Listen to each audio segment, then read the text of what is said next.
Kanomas Travel Umroh di Bandar Lampung berkomitmen dan konsisten dalam memberikan pelayanan ibadah umroh kepada masyarakat.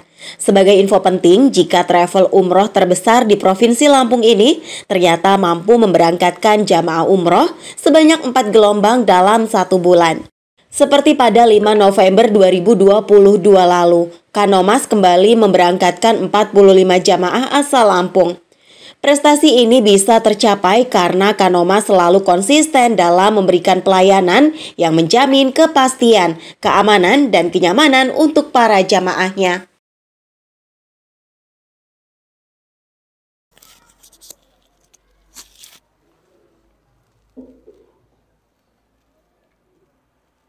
Bismillahirrahmanirrahim. Assalamualaikum warahmatullahi wabarakatuh. Alhamdulillahirabbil alamin. Nahmaduhu wa nasta'inuhu wa nastaghfiruh wa na'udzu billahi min shururi anfusina wa min sayyiati a'malina. May yahdihillahu fala mudhillalah wa may yudlil fala hadiyalah. Asyhadu an la ilaha illallah wahdahu la syarikalah wa asyhadu anna Muhammadan abduhu wa rasuluhu alladzi la nabiyya wa la rasula ba'da. Wa ya ayyuhal hadirun rahimakumullah usikum bittaqwallah faqad fazal muttaqun ya ayyuhalladzina amanu taqullaha haqqa tuqatih wala tamutunna illa wa antum muslimun. Bapak Ibu hadirin hadirat jamaah salat maghrib, jamaah pengajian Masjid Al-Jihad yang semoga senantiasa dirahmati Allah Subhanahu wa ta'ala. Pertama, tentu kita senantiasa mengingatkan untuk bersyukur seluruh pemberian Allah dalam hidup kita yang tak terjumlahkan bilangannya. Kita diperintahkan untuk bersyukur pakai lisan kita, alhamdulillah, dengan memujinya. Bersyukur pakai hati kita dengan meyakini nikmat-nikmat dalam hidup kita semuanya hanya datang dari Allah. Bersyukur dengan membelanjakan atau menggunakan nikmat pemberian Allah dalam hidup kita ini untuk sarana taat kepada Allah, bukan untuk maksiat kepada Allah. Itulah 3 rukun syukur yang mestinya senantiasa kita terapkan, kita praktekkan dalam keseharian kita di dalam mensyukuri nikmat-nikmat Allah. Jemaah sekalian, yang kedua tentu kita bersolawat kepada Rasulullah, Nabi kita, Nabi besar Muhammad sallallahu alaihi wasallam. Allahumma sholli ala Muhammadin wa ala alihi wa sahbihi ajmain. Kajian kita pada malam hari ini kita masih belum keluar dari bulan Syawal. Bulan yang mana kita baru saja lepas dari bulan tadrib, bulan latihan, bulan penggemblengan, bulan Ramadan.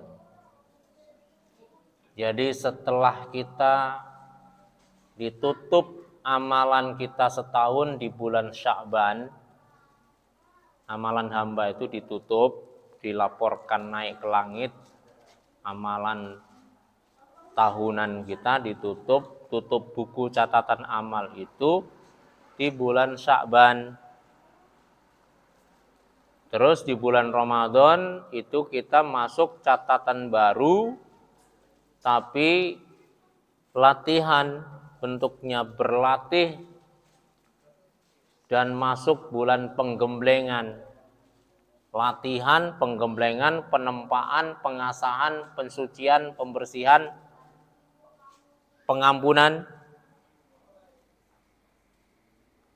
ruhan wa jasa, dan secara ruhiyah maupun jasadiah. Aklan wa fikrotan secara akal maupun pikir, paham. 1 bulan penuh kita berjibaku dengan amalan-amalan paket Ramadan. Yang diharapkan endingnya keluar dari Ramadan itu menjadi hamba-hamba yang muttaqin. 1. Menjadi jiwa-jiwa yang bersih. Karena Rasul mengatakan Ramadan itu mesin cuci. Mukaffirat, penghapus. As-salawatul khamsi, salat yang 5 waktu. Wal jum'at ilal jum'at, dan Jumat ke Jumat berikutnya. Wa ramadhana ila ramadhana, dan bulan Ramadan ke bulan Ramadan berikutnya. Mukaffirat adalah pencuci, pembersih dosa. Malam yakunil kabair, selagi orang itu tidak terjerembab dalam dosa besar.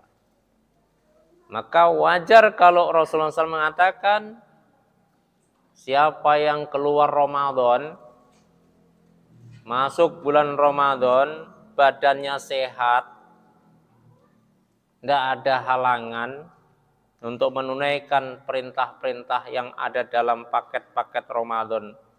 Dari siam, qiyam, tadarus, i'tikaf, menanti Lailatul Qadar, ditutup dengan dihiasi sodakoh-sodakohnya, ditutup dengan zakat fitrah. Keluar Ramadan, kok dosanya nggak diampuni, celaka dia. Celaka dia. Maknanya jamaah rahimakumullah, mestinya, harusnya, logisnya kita keluar dari Ramadan kemarin bersih dosa kita. Amin. Allahumma amin. Kenapa bisa seseorang nggak bersih dosanya begitu selesai Ramadan masuk 1 Syawal kok nggak diampuni dosanya? Ada penghalang. Rasul mengatakan 3 orang. 3 kelompok manusia yang tidak diampuni dosanya begitu keluar Ramadan.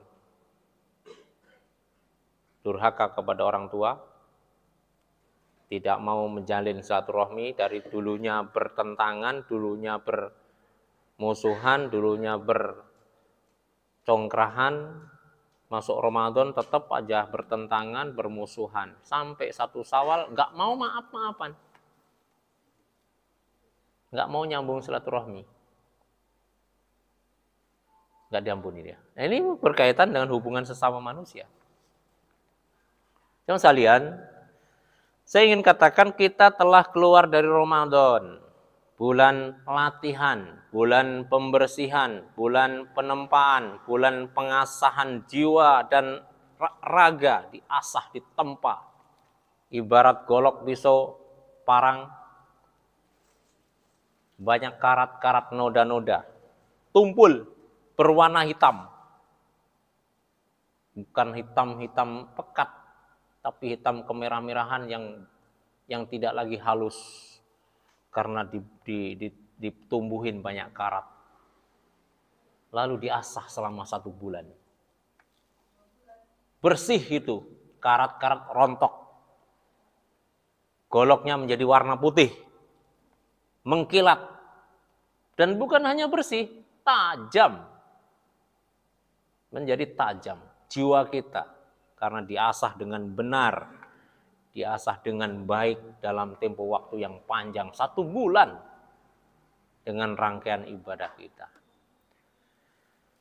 Jemaah sekalian, kita berjibaku itu dengan susah payah untuk membersihkan dosa-dosa kita tadi. Baik dosa yang kita lakukan kepada Allah, dosa itu ada 2 saja. Dosa kepada Allah, Tuhan kita, yang pertama. Yang kedua, dosa kita kepada sesama hamba.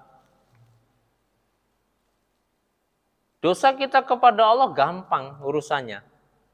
Asal mau tobat, asal segera tobat dengan memenuhi persyaratan tobatnya, berhenti dari dosa tadi, satu.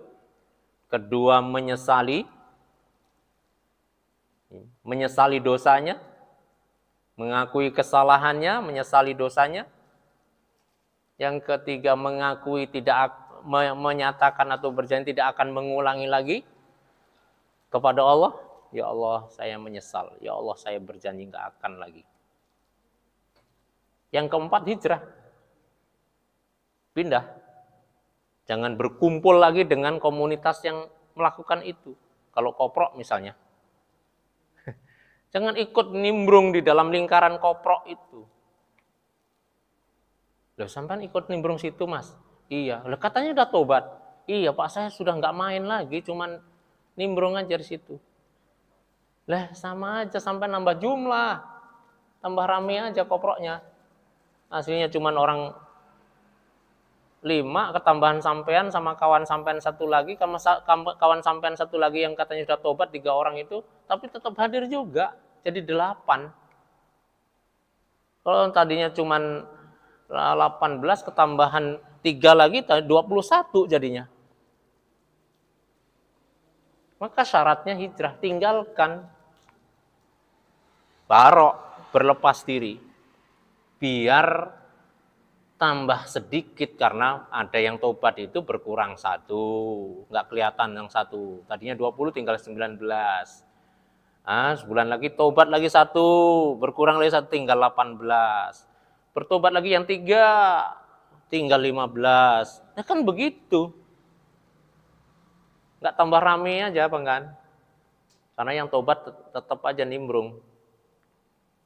Gampang dosa kita kepada Allah itu lebih mudah untuk dihapus asal kita mau tobat kepada Allah. Tapi dosa yang nomor 2 ini yang hadirin rahimakumullah yang berat. Dosa kita kepada sesama hamba. Allah nggak ikut campur. Kalau tidak saling memaafkan, saling menghalalkan, saling meridhokan, saling menguraikan benang kusut, buhul-buhul yang tersimpan, dendam kesumat, maka ke bawah sampai mati, nanti pengadilannya di akhirat. Membayar hutangnya di akhirat. Allah nggak akan ngampuni. Itu beratnya. Ada serupiah yang kita makan yang tidak halal dari saudara kita, sampai akhirat kalau nggak kita bayar di dunia. Kita minta halal, tolong dihalalkan ahi, saudaraku. Pernah saya ambil barangmu. Kalau malu, Ustaz, kalau malu udah terlalu lama, dulu pernah kita ambil, dulu pernah kita nggak bayar makan, udah bayar sekarang pakai duit kita, masukkan kotak infak atas nama dia. Nggak tahu namanya, Ustaz, sebut. Ibu bakul soto, tukang soto yang itu, ya Allah, saya akan infakkan, saya pernah makan soto nggak bayar. Allah Maha tahu. Bayar aja sekarang pakai duit. Nanti di akhirat nggak ada duit. Pakai amal kita bayarnya. Itu perkaranya hadirin rahimakumullah. Ada perbedaan dosa kita kepada Allah dan dosa kita kepada hamba. Perbedaannya nomor 1 tadi, sudah saya terangkan. Dosa kita kepada Allah lebih mudah diampuni, asal kita tobat. Dosa kita kepada manusia tidak akan diampuni, kecuali saling memaafkan, saling menghalalkan kedoliman-kedoliman yang kita lakukan kepada saudara kita sesama manusia. Yang kedua bedanya, bahwa setiap dosa yang kita lakukan kepada manusia, itu pasti kita ada dosa kepada Allah. Tapi tidak dosa kita kepada Allah, setiap dosa kita kepada Allah belum tentu, kita belum tentu punya dosa kepada sesama. Paham ya Pak ya?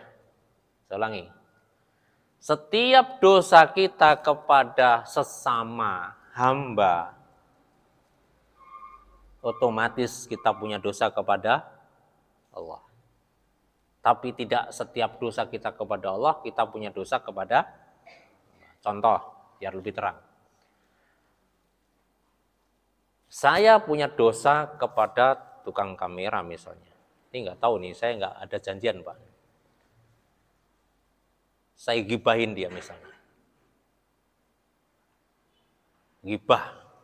Saya rasani dia, saya sebut-sebut keburukannya dia di depan umum, jatuhkan martabat dia, saya punya utang dosa kepada dia. Dosa saya kepada Mas tukang kamera jelas. Saya harus minta maaf pada dia dan dia memaafkan, baru selesai urusannya. Saya punya dosa kepada Allah enggak? Gara-gara saya yang gibah saudara saya ini. Halo Pak, ini pertanyaan. Punya. Kenapa kok punya? Karena melanggar larangan Allah. Allah melarang, mengharamkan ghibah. Yang kita langgar aturan Allah, maka kita punya dosa juga kepada Allah. Saya ngambil barang orang, ngentit, nyopet, nyuri, jambret, misalnya. Saya punya hutang, kedoliman, barang yang kita ambil, yang saya ambil. Naudzubillah. Ada nggak dosa saya kepada Allah? Pasti. Kenapa? Melanggar aturan Allah. Mengambil hak tanpa jelas dan tanpa kehalalan. Ini jamaah rahimakumullah yang patut kita waspadai dalam kehidupan ini.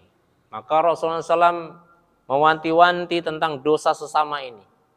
Karena banyak kasus, kata Rasulullah SAW, orang-orang yang sudah di hadapan Allah nanti di akhirat menjadi orang-orang yang bangkrut. Bahasa hadisnya muflis. Bukan muklis. Mana? Bang muklis. Muklis itu orang yang ikhlas. Kalau muflis, orang yang aflas. Bangkrut. Rasul bertanya kepada para sahabat, atadruna manil muflis? Tahukah kalian wahai para sahabatku siapa itu orang bangkrut?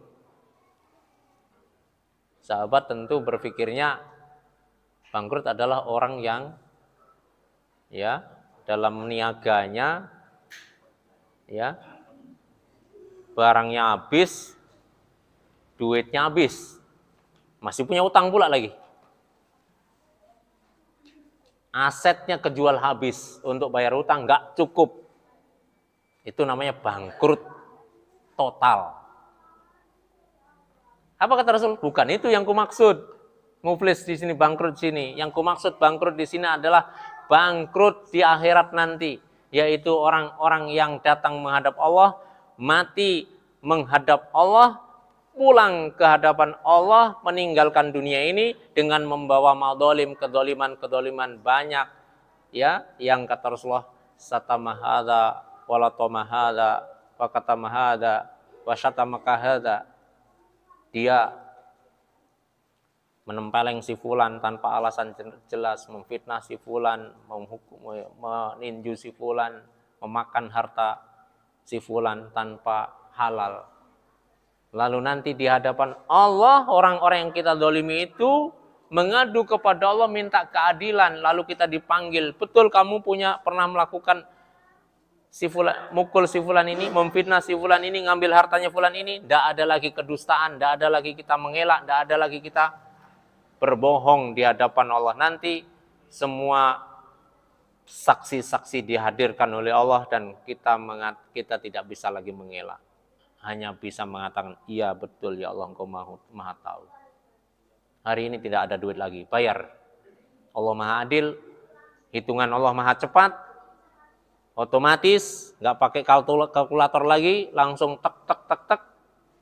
Pahala orang zalim tadi dikasihkan kepada orang yang ngadu tadi, 1. Selesai? Belum, ternyata datang lagi yang 1. Datang lagi yang 2. Ya Allah, saya mengadu kepadamu, ya Allah, minta keadilan kepada Engkau ya Allah hari ini. Dulu saya difitnah. Yang melakukan itu dia ya Allah, tapi yang masuk penjara saya.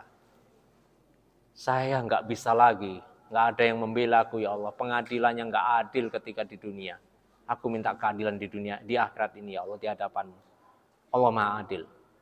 Dibayar pakai pahala amal orang tersebut berkurang, berkurang, berkurang. Saking banyaknya orang yang didolimi dalam hidup ini, lalu mengadu kepada Allah sampai pahala orang soleh tadi, yang banyak dolim tadi, habis.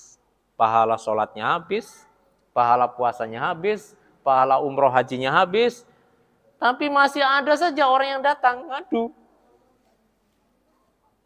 Ya Allah, kami orang yang kesekian yang ngantri. Orang inilah yang membuat saya bangkrut dagang saya. Karena difitnah. Begini, begitu, begini. Ya Allah, saya mohon keadilan. Mau dibayar pakai pahala orang itu udah habis. Akhirnya dosanya orang yang ngadu tadi ditimpakan kepada orang yang dolim tadi. Begitu seterusnya sampai kemudian bertumpuk dosa yang diambil dari orang-orang yang didolimi tadi, akhirnya dia terjerembab masuk neraka. Namanya bangkrut. Cuma sekalian, oleh karena itu tepatlah kalau di Indonesia ini, kalau menurut saya ya, ada budaya di Indonesia ini saling maaf-maafan. Lepas Ramadan itu. Ada budaya halal bihalal. Halalun bihalalin. Ini istilah pakai bahasa Arab tapi tidak dikenal oleh orang Arab. Orang Arab nggak tahu itu acara halal bihalal itu ya nopo gitu. Apa itu? Acara apa itu? Acara yang digagas, istilah yang digagas dari seorang Hadratus Syekh Wahab Hasbullah, ulama besar Indonesia, Jawa Tengah, ya. Tahun 48, di mana carut-marut pertentangan, perselisihan, permusuhan bahkan sesama tokoh umat Islam bahkan. Itu terjadi pasca kemerdekaan tahun 48. Akhirnya diadakan rekonsiliasi nasional, tokoh-tokoh Islam, mau dikasih nama apa, silaturahmi nasional aja. Oh, nggak asing silaturahmi nasional, kurang menarik. Terus apa? Maka Syekh Wahab Hasbullah ini mengusulkan, gimana kalau kasih nama halal bihalal. Terus maksudnya apa itu kok halal bihalal? Apa kaitannya? Ya, kita saling menghalalkan. Karena arti halal itu adalah melepas, mengurai dari ikatan yang sebelumnya diikat. Diikat oleh keharaman, diikat oleh dendam kesumat, permusuhan, ketidakakuran, kecarut-marutan. Dengan halal bihalal itu kita saling melepaskan semuanya itu, mengurai dan menghalalkan. Kalau ada kezaliman kita saling memaafkan, melepaskan segala bentuk buhul yang ada atau ghil yang ada di dalam hati kita. Maka sempurnalah setelah dosa kita kepada Allah dihapus dengan amalan-amalan puasa, tarawih, sedekah, i'tikaf. Itu menghapus dosa kita kepada Allah, dosa kita kepada sesama hamba dengan berjabatan tangan. Kalau bisa ketemu secara offline di darat begini. Kalau sekarang bisa online, kirim pesan ke saudara yang ada di seberang melalui pesan WA dan lain sebagainya. Mohon maaf kalau ada khilaf, ada salah, ada luput. Biasanya didahului dengan doa, semoga diterima puasa dan amal ibadah kita. Taqabbalallahu minna wa minkum. Dijawab taqabbal ya karim. Ya Allah, mudah-mudahan diterima amal kita semuanya. Mohon maaf ya, ada khilaf, ada salah, ada luput, ada kelirunya, ada permusuhan saya, ada kurangnya, ada lebihnya yang saya sengaja, saya nggak sengaja. Terlalu panjang, cukup disingkat. Maaf lahir batin ya, mudeng. Paham kita semuanya. Maaf lahir batin ya, paham orang Indonesia. Ya, Maksudnya apa? Kalau ada salah khilaf saya mohon dimaafkan. Oh ya, sama-sama. Kosong-kosong ya. Ya. Jadi nggak ada salahnya itu. Saya nganjurkan malah itu. Saya atas nama pribadi kepada jemaah sekalian sini juga mohon maaf lahir batin. Kalau ada khilaf salahnya dalam tutur kata kami selama bergaul di Masjid Al-Jihad ini atau di lingkungan Barat ini, mohon maaf, dimaafkan lahir batin. Semoga kita tidak ada lagi gil, nggak ada lagi buhul, ada lagi benang kusut ya dalam hati kita, kejengkelan, kedongkolan yang kita bawa menghadap Allah Subhanahu wa ta'ala. Ma iltaqa mu'minani aw ma yaltaqiyani mu'minani fatasofahani, kemudian keduanya tidaklah berjumpa dua orang mukmin, keduanya berjabat tangan, apalagi diiringi dengan mohon maaf ya lahir batinnya, illa kecuali sakoto, berguguran, tasakoto, berguguranlah dosa-dosa kedua belah pihak. Maka kata Rasulullah, kalau engkau jabat tangan jangan dilepas-lepas biar habis. Oh, kapan lepasnya? Enggak lepas-lepas ya. Terus kalian kayaknya habis waktunya. Ya, mudah-mudahan bermanfaat kajian kita pada malam hari ini. Sebetulnya tadi mau tak sisipkan dosa-dosa apa yang biasa kita lakukan sesama ini. Allah mengangkat dalam surat Hujurat itu ada 9 dosa atau 8 dosa yang biasa acap kali kita lakukan sesama ini dalam kehidupan sehari-hari. Saya sebut satu, tidak mau tabayun. Kalau ada berita dari saudara, dari orang lain, berita burung, berita fasikat, belum kita klarifikasi, kita sudah ngambil sikap, membela, ngambil sikap, memusuhi. Nggak boleh, harusnya netral. 2, ya suudon. 3, merendahkan, mengejek, menghina. 4, menjuluki dengan julukan yang buruk. Yang 5, tajasus, mencari-cari keburukan, kesalahan orang lain, ya. 6, banyak lagi, ya.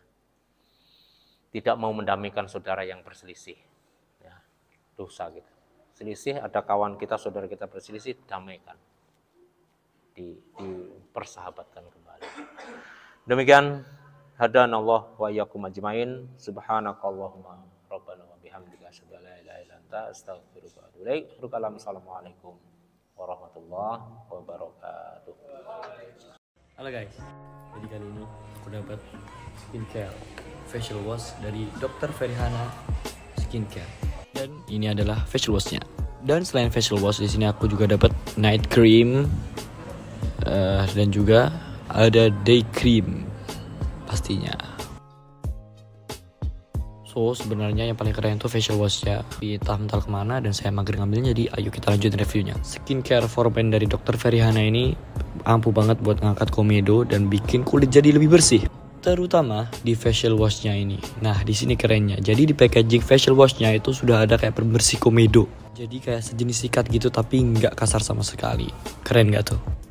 Oke, so kalau kalian mau skincare ini, kalian bisa langsung aja ke kontak pemesanan di bawah ini. Oke, IG-nya Dr. Ferihana Men Skincare.